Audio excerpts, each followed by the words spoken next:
ब्रह्मा, विष्णु, महेश ये अजर अमर हैं। उनकी कभी जन्म या मृत्यु नहीं होती। वहीं तो सृष्टि के रचनहार हैं। उनका कभी विनाश नहीं होता। वो ही जगत के पालनहार हैं। वास्तव में परमात्मा तो निराकार है। यदि आप अपने जीवन में सुख प्राप्ति चाहते हो तो एकादशी का व्रत कीजिए, श्राद्ध निकालिए। जो श्रद्धालु लोग इस जन्म में दुख भोगते हैं वो उनके पिछले जन्मों के कर्मों का फल है, और पिछले जन्मों के कर्म फल को भगवानों को भी भोगना पड़ता है। तो फिर आम जीव की क्या औकात है?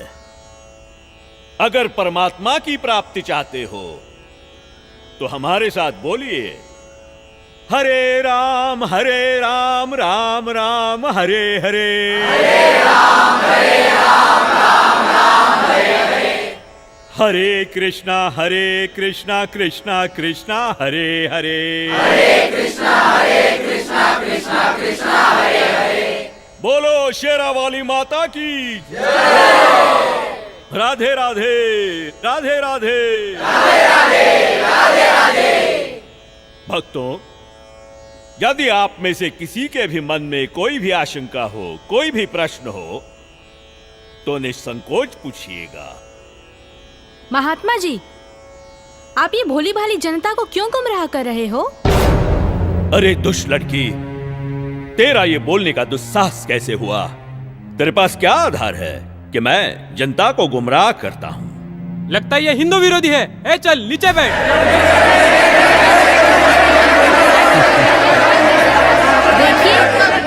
देखिए, हमारी इसी सोच की वजह से इन धर्मगुरुओं ने हमें गलत दिशा प्रदान की है। मैं भी हिंदू धर्म की हूँ और मैं अपने धर्म को श्रेष्ठ मानती हूँ। दरअसल पाखंड केवल हिंदू धर्म में ही नहीं बल्कि मुस्लिम धर्म तथा अन्य धर्मों पर भी चरम सीमा पर है। लेकिन ये हिंदू धर्म की आड़ में नकली संत अपना मनमाना आचरण करके शास्त्रों के विरुद्ध ज्ञान दे रहे हैं, और यही कारण है कि भक्ति करने वाले भक्त को वो लाभ नहीं मिले जो मीराबाई को मिला है, ध्रुव प्रहलाद को मिला है, नानक जी को मिला है। मैं किसी का विरोध नहीं कर रही। मैंने खुद अपने शास्त्रों को पढ़ा है और मेरे मन में भी कुछ प्रश्न हैं। लेकिन दुर्भाग्यवश हमारे समाज में अपने धर्म को, अपने शास्त्रों को, अपने परमात्मा को जानने की कोशिश करता है तो उसे आप जैसे भोले श्रद्धालु धर्म विरोधी समझने लगते हैं। पर आज मैं जो आप सभी को सच्चाई बताने जा रही हूँ, जो शायद आपने पहले कभी नहीं सुनी होगी।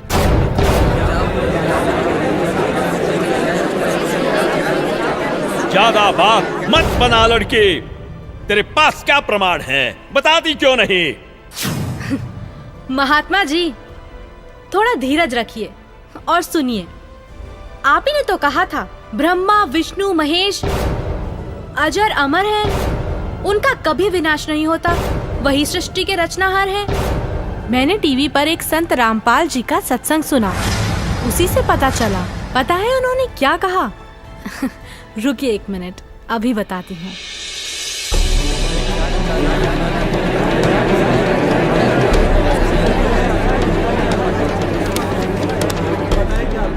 श्रीमद् देवी भागवत पुराण, जिसके तीसरा स्कंद अध्याय 5 पृष्ठ 123 पर लिखा है कि मैं विष्णु, ब्रह्मा तथा शंकर तुम्हारी कृपा से विद्यमान हैं। हमारा तो आविर्भाव, जन्म तथा तिरोभाव मृत्यु होती है।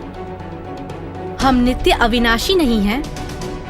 श्रीमद् भागवत महापुराण तीसरा स्कंद अध्याय 4 पृष्ठ 10 श्लोक 42 पर लिखा है, हे मात ब्रह्मा, मैं तथा शिव तुम्हारे ही प्रभाव से जन्मवान हैं, नित्य नहीं है, अर्थात हम अविनाशी नहीं हैं। ये श्रीमद् देवी भागवत देखिएगा, सचित्र मोटा टाइप हिंदी, गीता प्रेस गोरखपुर से प्रकाशित है। और परमात्मा चाहने वाले हिंदुओं के घरों पर लगभग रखी पाओगी।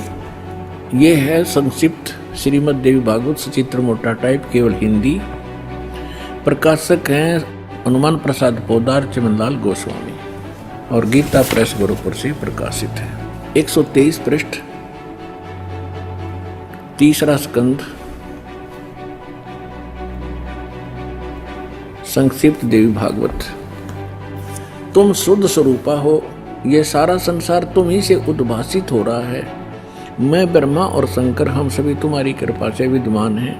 हमारा आविर्भाव माने जन्म, तिरोभाव माने मृत्यु हुआ करता है। हमारा तो जन्म मृत्यु होता है, केवल तुम ही नित्य हो, जगत जननी हो, प्रकृति और सनातनी देवी हो। अब ये क्या सिद्ध हो गया इस थोड़ी सी पंक्तियों में? ब्रह्मा विष्णु महेश की जन्म मृत्यु होती है। तो बताओ महाराज जी, अब आपके पास क्या जवाब है? आप ही ने तो कहा परमात्मा निराकार है। हाँ, तो गलत क्या कहा? परमात्मा तो निराकार ही है, और यही हमारे वेद शास्त्र कहते हैं। महात्मा जी, आप बिल्कुल झूठ बोल रहे हैं। शास्त्रों में कहीं नहीं लिखा कि परमात्मा निराकार है। शास्त्रों में क्या लिखा है ये मैं आपको बताती हूँ, जो कि मुझे संत जी के प्रवचनों द्वारा पता चला।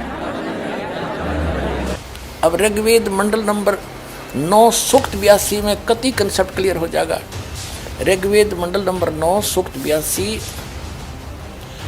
और मंत्र नंबर 1 में क्या कहा है? वह है जो सर्वोत्पादक प्रभु, यानी सबकी उत्पत्ति करने वाला, 6 दिन में सृष्टि रच के 7वां दिन तख्त पर बैठने वाला, प्रकाश रूप सद्गुणों की वृष्टि करने वाला, पापों का हरण करने वाला, वह राजे, ये संस्कृत है। इसका अर्थ है राजा के समान। राजा के, ये 269 पृष्ठ पे है राजा के, और इधर देखो 270 पृष्ठ पे, 270 पृष्ठ पे राजा के समान दर्शनीय है। देखने में राजा के समान है, तख्त पर विराजमान है, सिर पर मुकुट है उसके, और वह पृथ्वी आदि लोकांतरों के चारों ओर शब्दमान हो रहा है।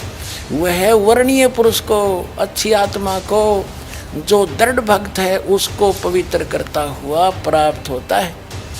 कैसे? जिस प्रकार विद्युत स्नेह वाले स्थानों को आधार बनाकर प्राप्त होता है। आगे किस लिए आता है? उद्देश्य क्या होता है आने का? हे परमात्मन, उपदेश करने की इच्छा से, तत्व ज्ञान, यथार्थ ज्ञान बताने की इच्छा से आप महापुरुषों को प्राप्त होते हो, नीचे आकर के गति करके आते हो, और आप अत्यंत गतिशील पदार्थ के समान हमारे आध्यात्मिक यज्ञ को, यानी हमारे धार्मिक अनुष्ठानों को प्राप्त होते हैं।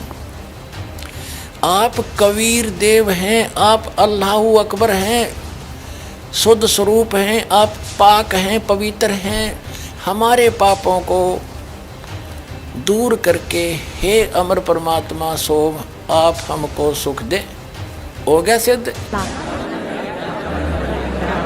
शास्त्रों में लिखा है, यजुर्वेद अध्याय 5 मंत्र 1, 6, 8, यजुर्वेद अध्याय 1 मंत्र 15, यजुर्वेद अध्याय 7 मंत्र 39, ऋग्वेद मंडल 1 सूक्त 31 मंत्र 17, ऋग्वेद मंडल 9 सूक्त 86 मंत्र 26, 27, ऋग्वेद मंडल 9 सूक्त 82 मंत्र 1 से 3।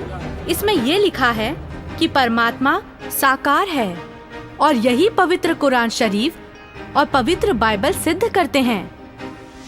यह है पवित्र बाइबल, संपूर्ण जीवन अध्ययन बाइबल।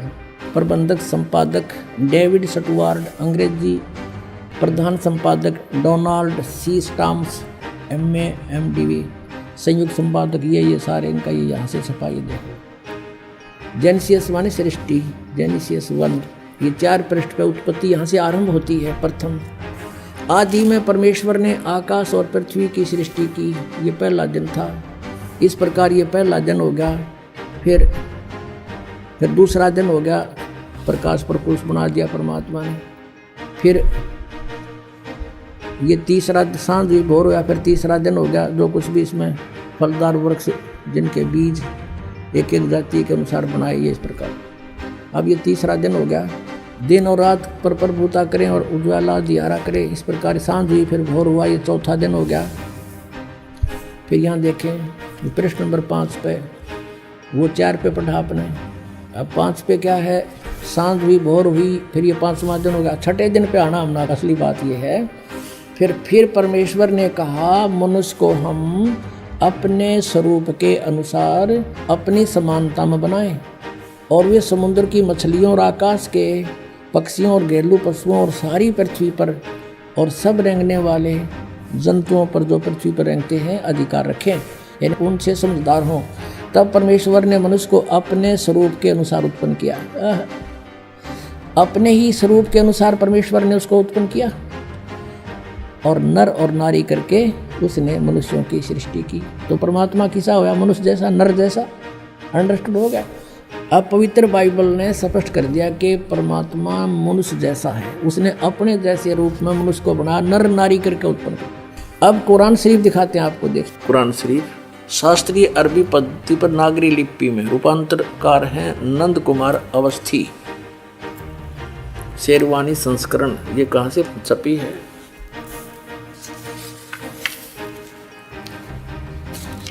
ये वही लिखा कि वो इस्लामी किताब, इसमें कोई संदेह की गुंजाइश नहीं है।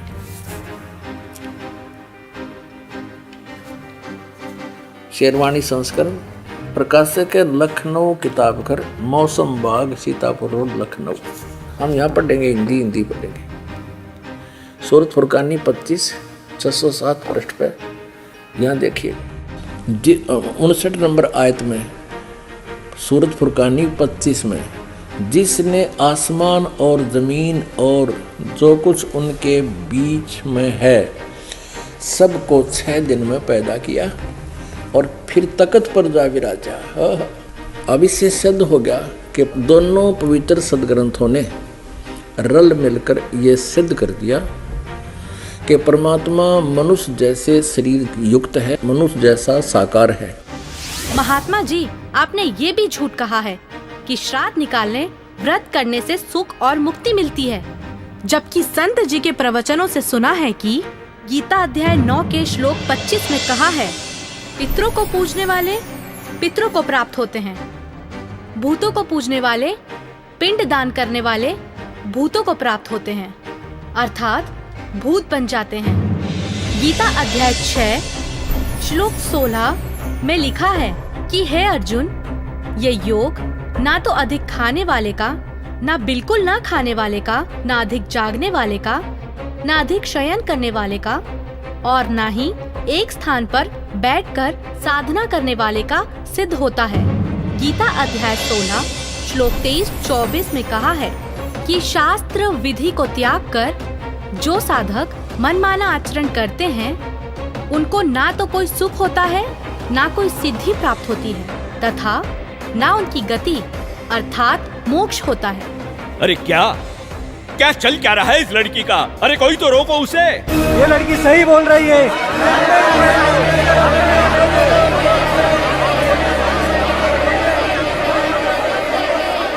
और हद तो तब हो गई बाबा जी, जब आपने कहा परमात्मा पाप नहीं काटते, कर्म का भोग तो भोगना ही पड़ता है, चाहे कितनी ही भक्ति कर लो। सब झूठ है, सब। आपको पता है हमारे शास्त्र क्या प्रमाणित करते हैं? मैं बताती हूँ, जो कि मुझे संत जी के प्रवचनों द्वारा पता चला है। ऋग्वेद मंडल 10 सूक्त 161 मंत्र 2, 5 सूक्त 162 मंत्र 5, सूक्त 163 मंत्र 1 से 3 में लिखा है कि परमात्मा जो चाहे वो कर सकता है, प्रत्येक प्रकार के रोग कष्ट को नष्ट कर सकता है, और यदि कोई मृत्यु के भी निकट पहुंच जाता है तो उसे 100 वर्ष की आयु प्रदान कर सकते हैं। अब देखिए वेद इसको प्रमाणित करेंगे कि परमात्मा घोर पाप का विनाश कर देता है। ये देखिए, ये महर्षि दानव सरस्वती द्वारा ही इसका अनुवाद है।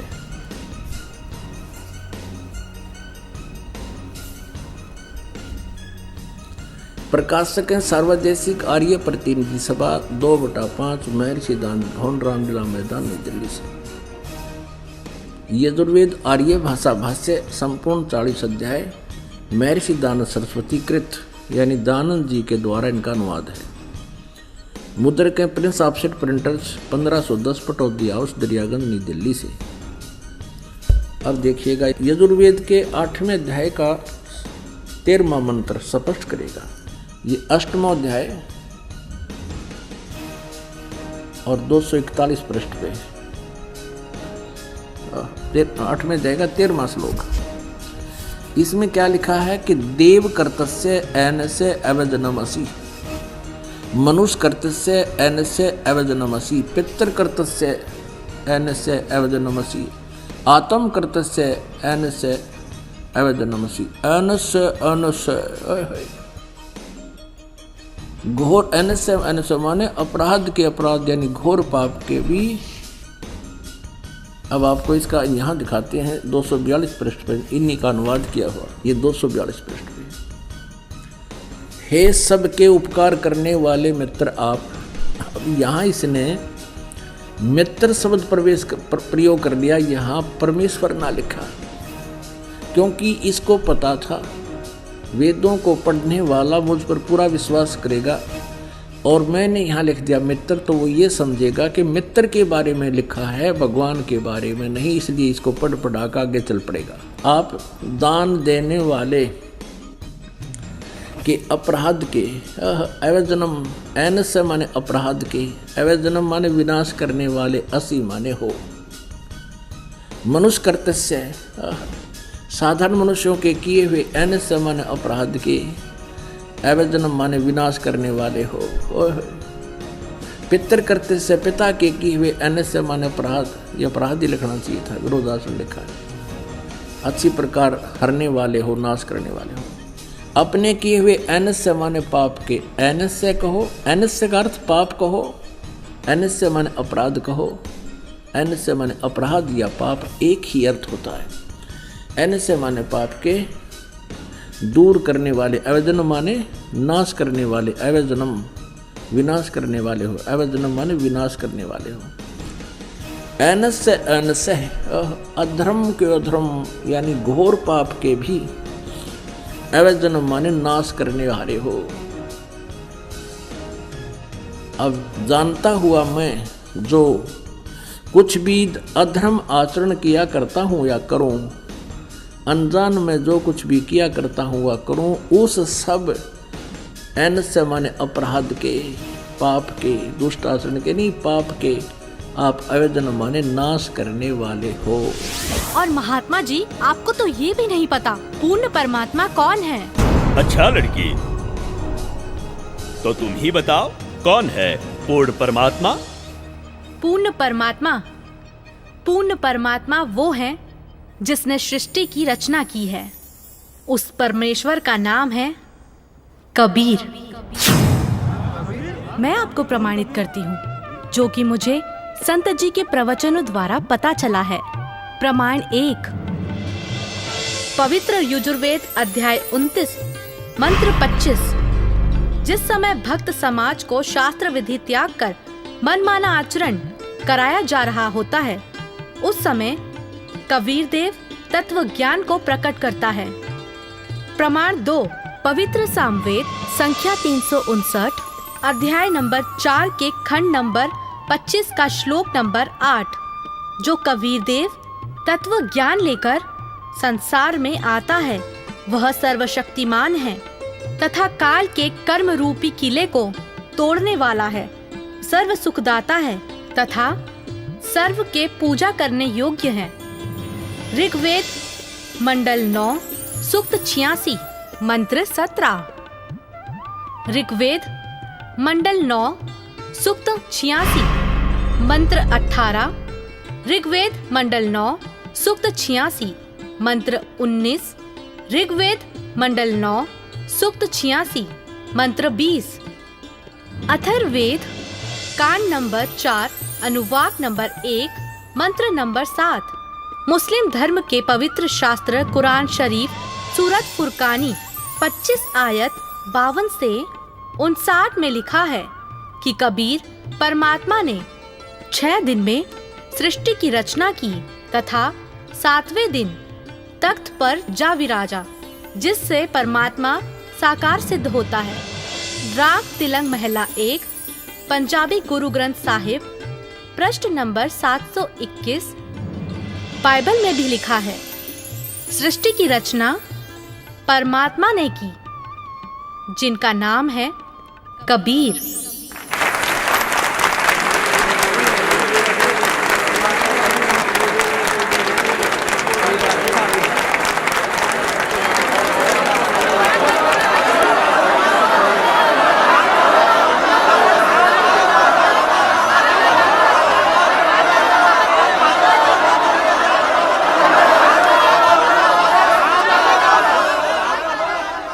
बहन माफ करना, मुझसे गलती हो गई।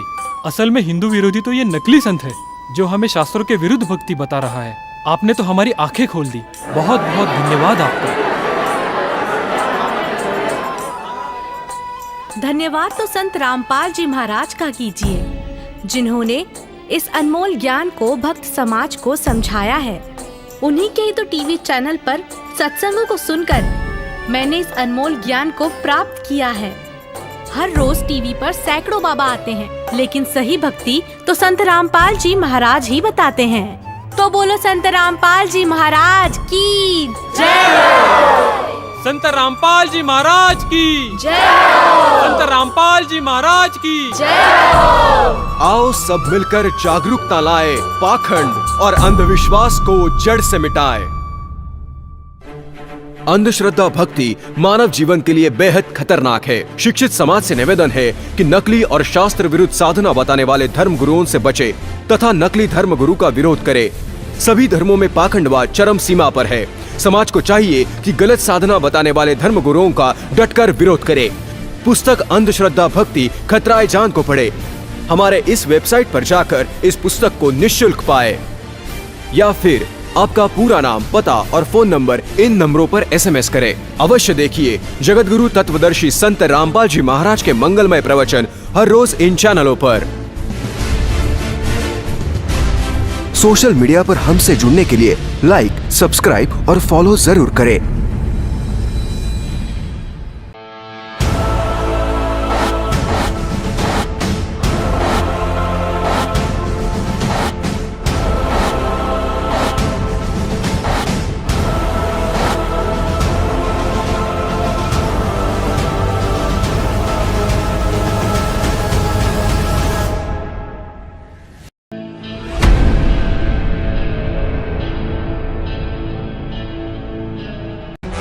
भारत के सभी राजनेताओं, स्वामियों, धर्मगुरुओं और शंकराचार्यों को मुसलमान धर्म के प्रवक्ता डॉक्टर जाकिर नायक की खुली चुनौती। ये चैलेंज है, कोई भी शख्स हिंदुस्तान में हो, मिनिस्टर हों दो, कोई भी स्वामी हों दो, कोई भी शंकराचार्य हों दो, इंशाल्लाह मैं तालिबे इल्म हूँ इस्लाम और दीगर मज़हब का। मैं तस्लीम करता हूँ कि डिबेट होना चाहिए। मैं उनसे डिस्कशन करता हूँ, अगर मुझे गलत साबित करो मैं बदलने को तैयार हूँ। ये मुसलमान की जबान है, हम जब जबान देते हैं उसका पालन करते हैं। संत रामपाल जी महाराज ने स्वीकार की मुस्लिम धर्म प्रवक्ता डॉक्टर जाकिर नायक की चुनौती। मुस्लिम धर्म प्रवक्ता डॉक्टर जाकिर नायक हैं सादर आमंत्रित, जब चाहे कर सकते हैं संत रामपाल जी महाराज के साथ ज्ञान चर्चा। डॉक्टर जाकिर नायक के इस चैलेंज को स्वीकार करता हूँ, लेकिन अपने उस वायदे को याद रखना जिसमें कहा है कि जो मुझे झूठा सिद्ध कर देगा, गलत सिद्ध कर देगा, मैं अपने आप को बदल लूँगा। चैलेंज, आपको 10 पॉइंटों पर झूठा कर दूंगा सिद्ध, और कभी भी आकर के वो आध्यात्मिक ज्ञान चर्चा कर।